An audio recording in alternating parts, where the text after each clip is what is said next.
This week on Beacon Web News,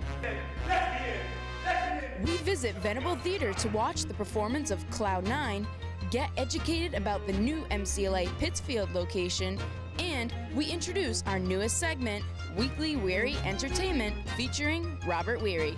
That's coming up next on Beacon Web News. Hello and welcome to the March 27th episode of Beacon Web News. I'm Karina Matera. 2 weeks ago, on Tuesday, March 12th, the ribbon was cut for MCLA to officially expand to its new Pittsfield location. BWN's Ali Tino has more on the location's new opening. I'm here at MCLA Pittsfield for its official grand opening.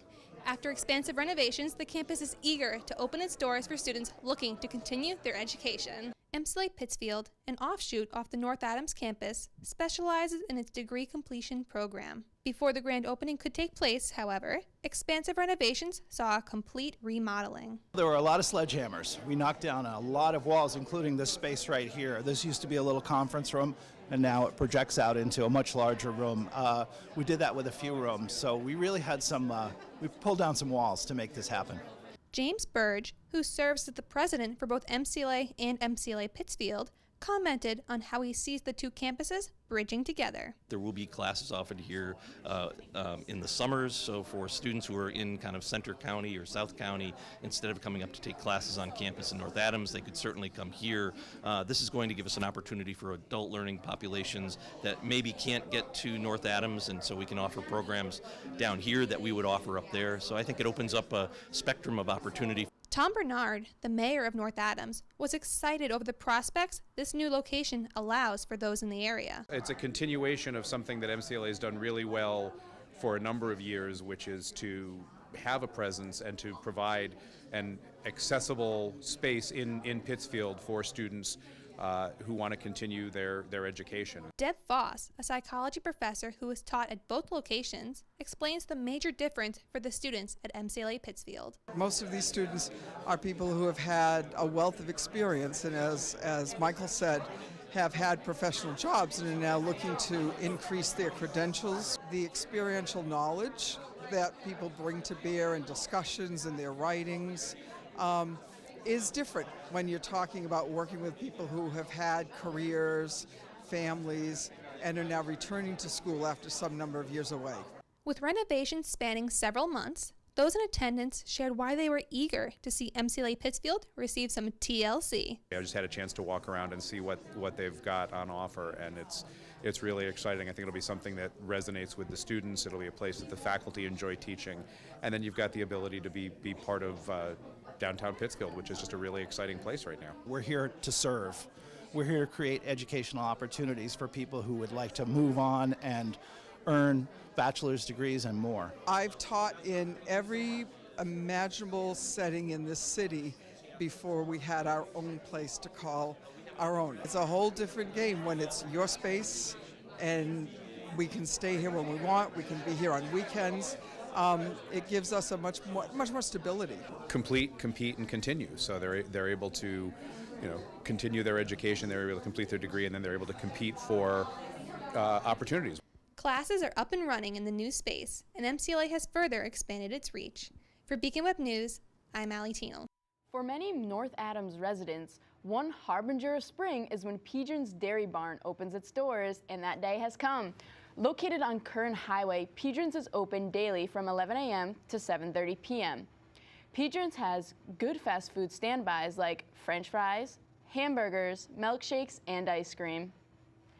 Philadelphia rapper Samus is coming back to North Adams on Saturday, April 13th at 8 p.m. in Mass Mocha. Samus uses beats and lyrics inspired by video games. Her music also explores themes of identity and politics, and she is known for her ferocious stage presence. Tickets are $15 for students, $17 in advance, $26 the day of, and all can be purchased at massmocha.org. BWN is happy to introduce a new segment. Robert Weary covers entertainment events happening around North Adams in Weekly Weary Entertainment News. Thanks, Karina. Welcome to the very first episode of Weekly Weary Entertainment News. I'm your host, Robert Weary. Let's start with what's going to be debuting next week at the Nordplex Movie Theater in North Adams. Only one new movie is being released this week, but it's sure to be a box office hit. Disney Studios' Dumbo. This movie is just the latest in a line of classic Disney animated films being reimagined for live action. Dumbo tells the story of a bullied elephant with large ears who finally gets his opportunity to shine in a traveling circus. The original Dumbo came out in 1941, but its themes of bullying and acceptance are sure to resonate with audiences today. The 2019 version is directed by Tim Burton and stars Colin Farrell, Eva Green, and Michael Keaton. Dumbo opens Thursday, March 28th in both 2D and 3D. The first 2D showing is at 6:30 p.m., and the first 3D showing is Friday, March 29th at 12:50 p.m. Tickets cost $7 for students. You can either buy them at the Nordplex Movie Theater or on their website. If you're buying tickets at the Nordplex, make sure to bring your student ID in order to get the student discount. This movie is rated PG for peril and action, some thematic elements, and brief mild language. Next, the popular High Mud Comedy Fest is returning to Mass MoCA. This annual salute to all things funny brings comedians, dance acts, workshops, musicians, and more, according to High Mud organizers, to enlighten us with humor in this heightened moment. This year's headliners include Judah Freelander, best known for his roles in 30 Rock and Wet Hot American Summer, Michelle Buteau from Key and Peele and the podcast Late Night Whenever, and many more acts. The current roster from Chicago Second City will also be there and will host a workshop for any audience member who wants to hone their comedy skills. High Mud will be hosted by James Adomian, a comedian impressionist. High Mud starts on Friday, March 29th and runs for 2 days. Preferred seating is $75 and student tickets cost $20. You must purchase tickets in advance on the Mass MoCA website. Tickets will not be sold at the door. All tickets are non-refundable. High Mud is meant for mature audiences only. Lastly, MCLA Gallery 51 is presenting the first ever MCLA alumni show. Titled Reconnecting, the show gives MCLA graduates a chance to show off their creations over the past 5 years. While the exact pieces are still pending, gallery guests can anticipate paintings, sculptures, and videos. Organizers hope this will become the annual event. Reconnecting opens March 28th and runs through April 21st. The opening ceremony is this Thursday from 5 to 7 p.m. All Gallery 51 events are free to the public. If you have any questions, you can call Arthur DeBow, Gallery 51's curator, at 413-662-5324. You can also call MCLA's Berkshire Cultural Resource Center at 413-662-5253. That ends this week's edition of Weekly Weary Entertainment News. I'll be here every week discussing the many movies, plays, art exhibits, and more going on in North Adams and surrounding towns. Back over to you, Karina. MCLA women's lacrosse team will be taking on Mitchell College at Shoecraft Field on Wednesday, March 27th at 5 p.m. Heading into the game, our Trailblazers have a record of 0-2. As part of MCLA's public policy lecture series, writer and journalist Sarah Smarsh will be speaking in the Church Street Center on Thursday, April 4th at 4 p.m. Her 2018 book, Heartland, explores economic inequality in America and the story of her growing up poor on a farm in the Midwest. This lecture is free and open to the public. And just the other week, BWN's Julia Texera was able to attend MCLA's showcasing of the play Cloud 9 by Carol Churchill. This past week, MCLA's Fine and Performing Arts program put on a showing of Cloud 9. Let's check it out. As the first performance of the new semester, MCLA's FPA program showcased the play Cloud 9 by British playwright Carol Churchill. Rachel Bartlett, who worked set construction and wardrobe for the play, talked about the challenges of recreating Churchill's vision. So much. We had a lot of quick changes that happened, specifically in Act 2, and I have to help with corset changes. Students sound off on their opinion of the play. I think this play is very dramatic. It is extremely funny to watch. I was laughing this whole time. It's really interesting to see like the whole like Victorian kind of meshing in with like the 70s, and it's a lot of stuff that we still see today. I like the gender switch in the gender characteristics and the themes that is being brought up. The play is very interesting. It's like man, like the wife's cheating on her husband, the husband's cheating on the wife, but when the husband finds out, he's like very like, oh, like you're cheating on me. Which I think it's really important that we do tell this story for people because it is a very, very important story, and I'm glad we're putting it on. And this was FPA's first show of the semester, with more still to come. And for Beacon Web News, I'm Julia Texera. Being away at college can unfortunately mean being away from those who we love. Luckily, Little Sibs Weekend is right around the corner. If you've got a brother or sister between the ages of 8 and 17, they're welcome to hang out on campus with you from Friday, April 5th to Sunday, April 7th. Sign up at RPS in Townhouse 89 by March 27th. The weekend costs $10 per sibling, and all proceeds are going to the On the Rise Scholarship. On Saturday, April 13th, join the Center for Service and Citizenship for a day of giving back at the Spring Day of Service. Check-in begins at 8:30 a.m. in Venable Gym. For more information, contact Chris Hampman on Office 365. And for this week, we've had our reporter from the Beacon, Jabari Shakir, inform us about the new fitness center that is in the process of opening. The opening of the new fitness center, where the swimming pool used to be, has been delayed until the summer of 2019. Laura Mooney, the athletic director on campus, explained a burst water pipe in January of 2018 caused the delay from its initial launch of summer of 2018. So the delay, I believe, had something to do with the water main break that happened over on in the mini quad area. So I think that's kind of what held up the draining of the pool, because they didn't want to force all the water that would have to leave the pool through that same area when there were some issues with the pipes. Mooney stated that the administration planned for a new fitness center after many students complained of a lack of space and old equipment in the old fitness center. The old fitness center is set to be used as student space, and those decisions are going to be made by SGA primarily, so there'll be probably discussions about that in the SGA meetings, but I think the last time there were discussions, it was going to be used as a kind of a hangout space or a game room, maybe like a movie area, but also maybe a quiet area as well. New equipment, extended opening hours throughout the week, a classy design, and more workout space is what officials are aiming for. The new fitness center is going to be about triple the size of our current space. So currently we don't have the opportunity to have a whole team in there at one time. So it'll really create the opportunity to bring all the teams in there and have more accessibility and to be able to work out together and kind of have that team bonding and be in there, kind of work through things. It's going to be a huge benefit for them. I think it's going to be a real asset to the college as a whole, not just the athletic department. I think it'll be a recruitment piece for when admissions has prospective students on campus to really, find this state-of-the-art facility a benefit to them, so they can, focus on their health and wellness as well as their academic career while in college. The Student Athlete Advisory Committee Co-President Megan Richardson expressed her excitement for the fitness center. We're really excited for a larger space. There's times where there's 3 different teams in there, split up into groups, and there's maybe 6 to 8 athletes in there at once doing all the same thing, and it can be kind of cramped sometimes. So we're really excited to expand the space and to be able to do more in the weight room.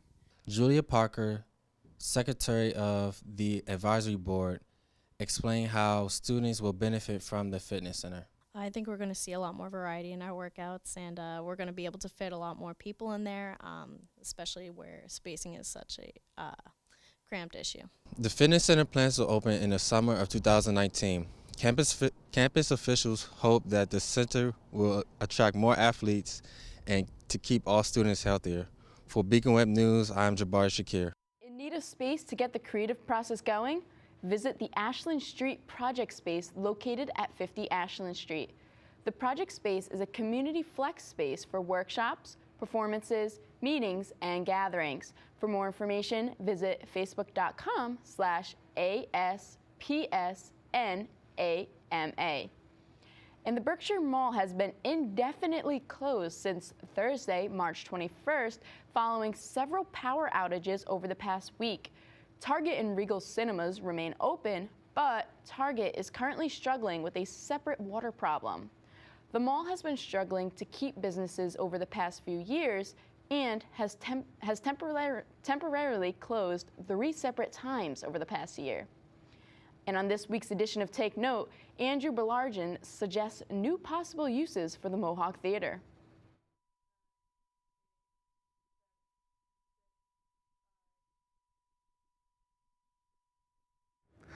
The Mohawk Theater has been a piece of North Adams history for over 80 years.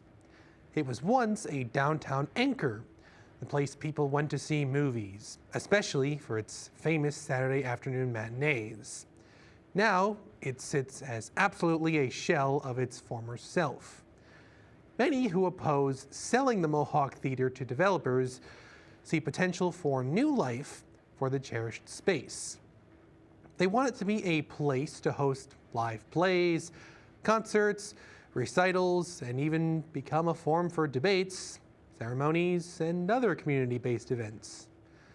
Retaining a building for sentimental reasons, especially one that needs major repairs before it's usable and safe, is, in a word, ridiculous.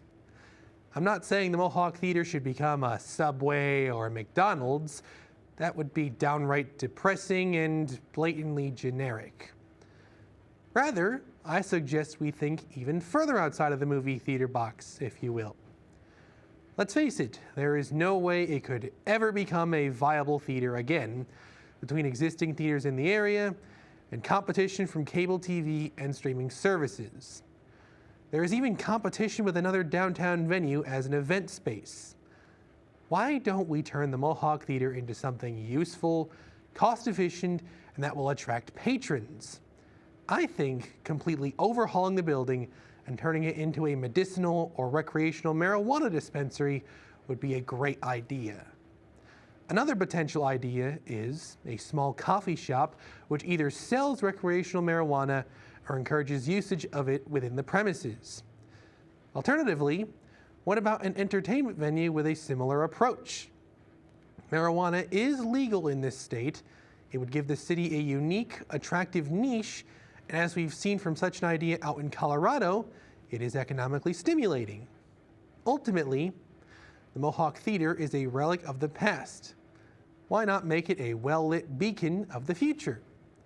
Thank you, and make sure to view Beacon Web News next week for another edition of Take Note.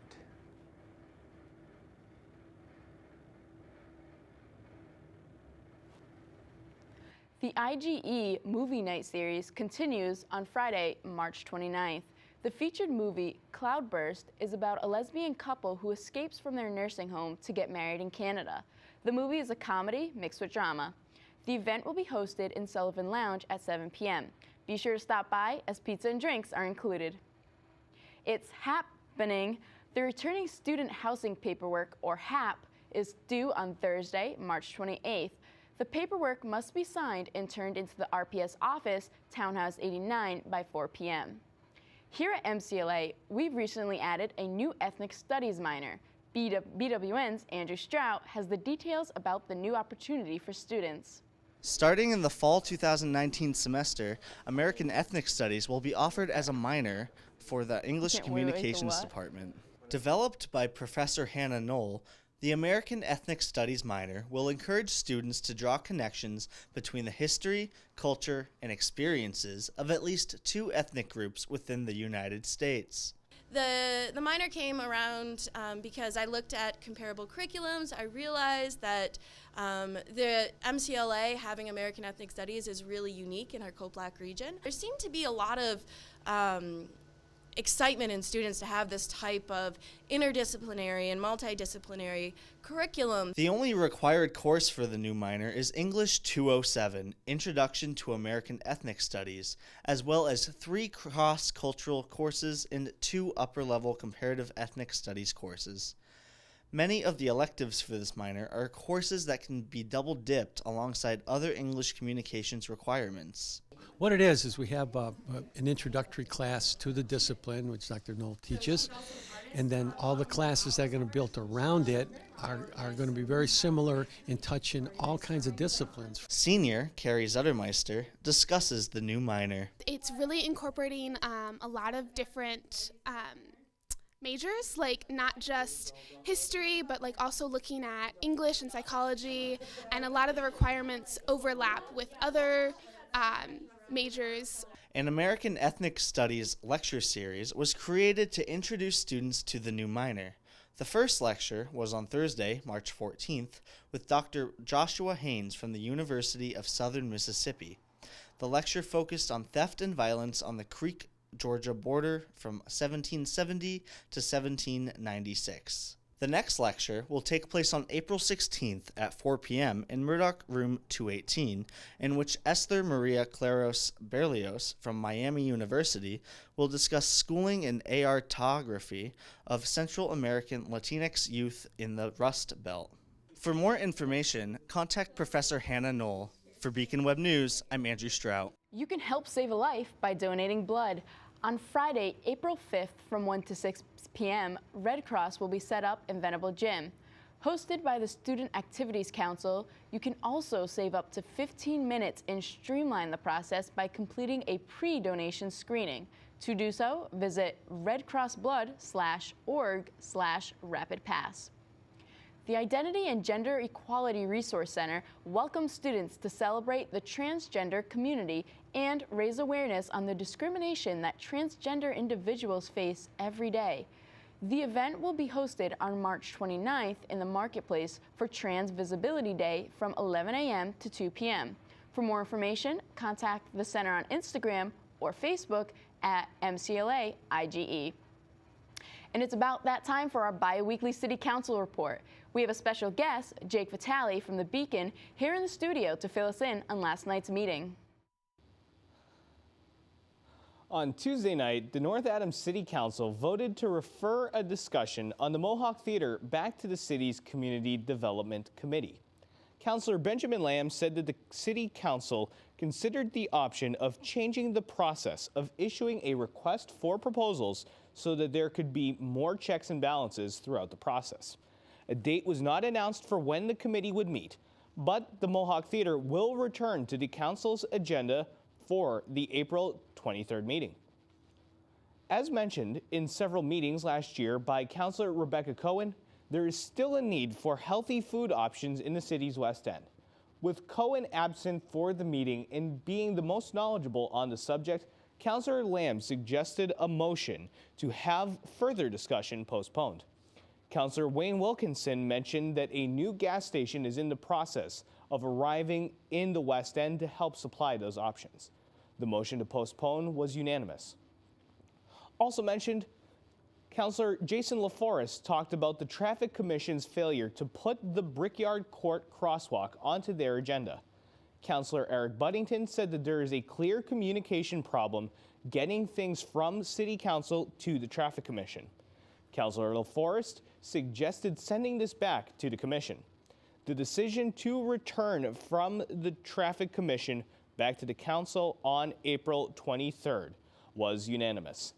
For Beacon Web News, I'm Jake Vitale. It's time to wave goodbye to the Barking Cat in downtown North Adams. After more than a decade of operation, the store will be closing its doors due to high competition from other retailers in the online market. March 30th is expected to be the final day, but it could arrive sooner if the inventory sells out. The grooming service that existed near the back of the store will be relocating to Adams. And that's it for this episode of Beacon Web News. To stay up to date with us, follow us on Twitter and our official Facebook page at www.facebook.com/MCLABWN. Thank you for watching, and we'll see you next week.